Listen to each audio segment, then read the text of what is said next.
Commission కి కేంద్ర ప్రభుత్వం చట్టబద్ధత ఇస్తే రాష్ట్రంలో ఉన్నటువంటి బీసీ కమిషన్ కి చట్టబద్ధత ఇవ్వకుండా బీసీ కులాలకి ఏ విధంగా వైఎస్ఆర్సీపీ ప్రభుత్వం అన్యాయం చేస్తుందో ఒక్కసారి మనం గమనించాలి.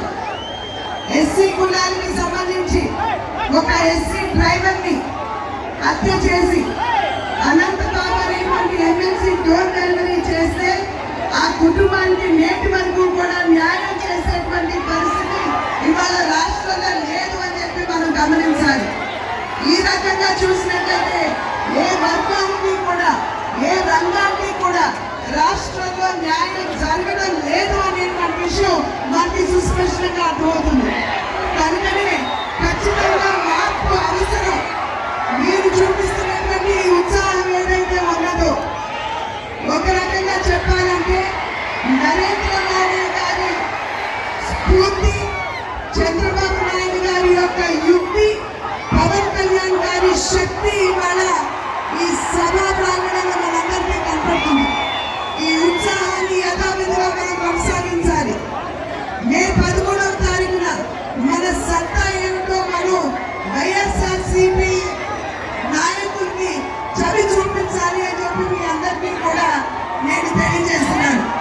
ఒక రకంగా చెప్పాలంటే నేను చాలా అదృష్టవంతురాలని అని చెప్పి నేను భావిస్తాను. ఎందుకంటే ఆదికవి నన్నయ్య నడయాడినటువంటి పుణ్యభూమి కందుకూరి వీరేశలింగం గారు, అదేవిధంగా ప్రకాశం పంతులు గారు, చిలకమర్తి లక్ష్మీ నరసింహమూర్తి గారు, వారందరూ నడియాడినటువంటి పుణ్యభూమి. అన్నింటికంటే మెల్లగా మా తండ్రి గారు, మీ అన్నగారైనటువంటి నందమూరి తారక రామారావు గారు అమితంగా ప్రేమించినటువంటి ప్రాంతం ఇది. కనుక ఆయన తండ్రి బిడ్డగా, మీ ఆడపడుచుగా, ఇవాళ ఉమ్మడి అభ్యర్థిగా పార్లమెంటరీ అభ్యర్థినిగా మీ ముందు నిలబడినటువంటి సందర్భంలో మీ అందరి ఆశీస్సులు నాకు నాకున్నారు. జై హింద్.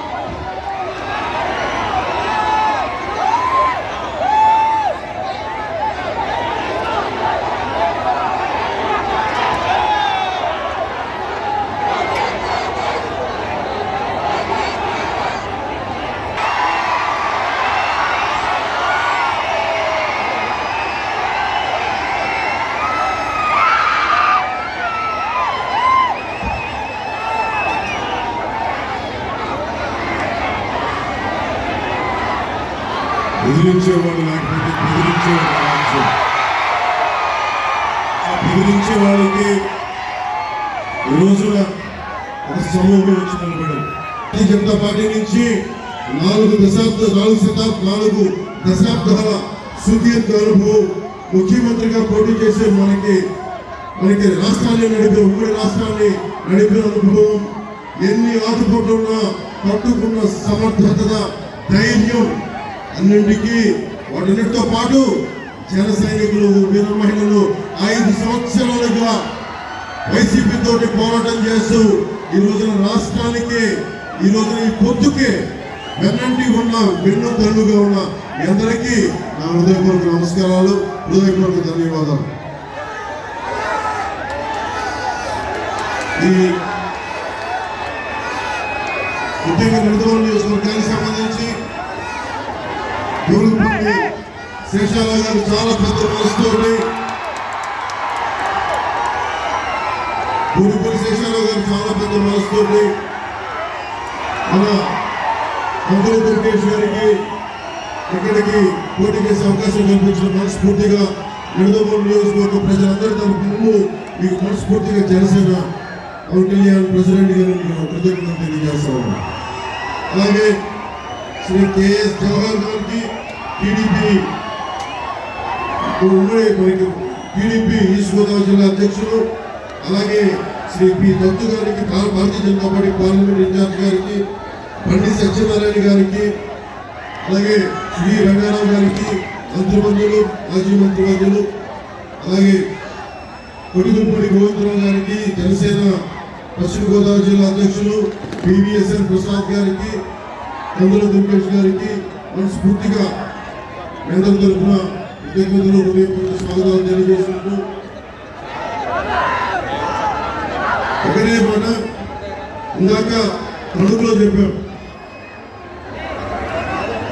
మేము మీకు ఇన్ని కోట్ల మంది ప్రజలకి నలిగిపోతున్న యువతకి ఉపాధి అవకాశాలు, ఉద్యోగాలు, పరిశ్రమలు, అభివృద్ధి దిశగా ఉన్న రాష్ట్రం క్షేమంగా ఉండాలి అని ఆలోచించి చాలా పెద్ద మనసుతోటి అందరూ ఒకరినొకరు తగ్గించుకొని సైజ్ తగ్గించుకొని చంద్రబాబు గారు కూడా తెలుగుదేశం పార్టీ సంస్థాగత నిర్మాణం ఉండి కూడా రాష్ట్ర ప్రజల క్షేమం కోసం, సంక్షేమం కోసం అందరం సైజులు తగ్గించుకొని ఈ రోజున ఉమ్మడిగా నిలబడతా ఉన్నాం. ఒకటే, మీ భవిష్యత్తు కోసమే, మీ ఉపాధి అవకాశాల కోసమే, మీకు అండదండగా ఉండడం కోసమే. రౌడీ రాజ్యం పోవాలి, రామరాజ్యం రావాలి, ధర్మం నిలబడాలి. ఇందాక తణుకులో నేను ఆఖరిగా మాట్లాడాను. మనకి అనుభవం ఉన్న కూటమి ప్రభుత్వం ఏం చేయబోతుంది, ఎలాంటి కార్యక్రమాలు ఉంటాయి, ఎలాంటి సంక్షేమ కార్యక్రమాలు ఉంటాయి, వీటన్నిటినీ ముఖ్యమంత్రిగా సుదీర్ఘమైన అనుభవం చంద్రబాబు గారు అతను మాట్లాడిన తర్వాత వారి అనుభవంతో చాలా లోతుగా విశ్లేషణతో వారు మనకి మీతో మాట్లాడతారు. దానికి ముందు